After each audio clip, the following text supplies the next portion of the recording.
guys, windy morning kay naa na po'y bagyo sunod maabot. So na ako'y doctor appointment, well nurse ra appointment, magpakuha lag BP. Nagpakuha ako sa balaydaan, akong BP 140/80. Tanaw na to, unsay BP na ako unya dire sa ospital. Every time manggod na tay appointment no sa doktor, makulbaan ka or anxious or you don't know what you feel. Char English yun. Dayon kuan ka ng syempre pag adto dito magpakuha kag BP. Mutaas gid mo BP, mutaas ang pressure kay makulbaan man ka. Nya naning kamot ka nga in town mentag mububu akong BP, mentag mububu ra unta kay para ma-okay ra ko or unsa ba. Mutaas kay ngano makulbaan man ka.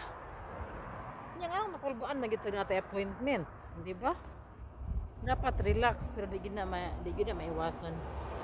So ang akong balay nara didto ang hospital dool ra dire. Gabaklay-baklay na kong sugod na hinay kay para pagabot ka makarelax pa ko. Napakoy pila ka minutes dugay pa akong appointment, taod pa. So maka-inhale, exhale pa ko dito, deep breath para ma-okay ang BP. Fingers crossed, ma-okay ra unta.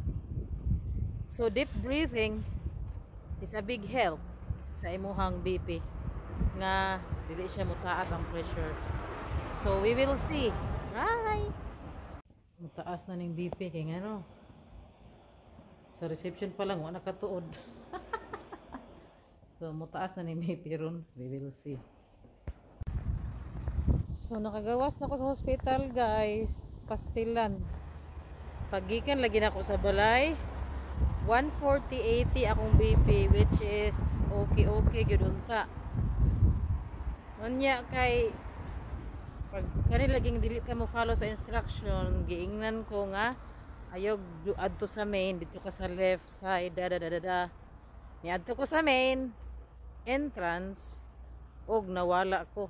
Sugod na ko ka guol, sugod na ko ka stress. So obviously pag adto sa taas lingkod ko, deep breath, inhale, exhale, wa nagsilbi. Pagkuhag BP, perting taasa.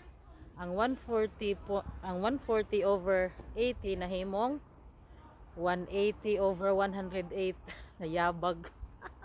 Di ko gusto mag-maintain og tambal.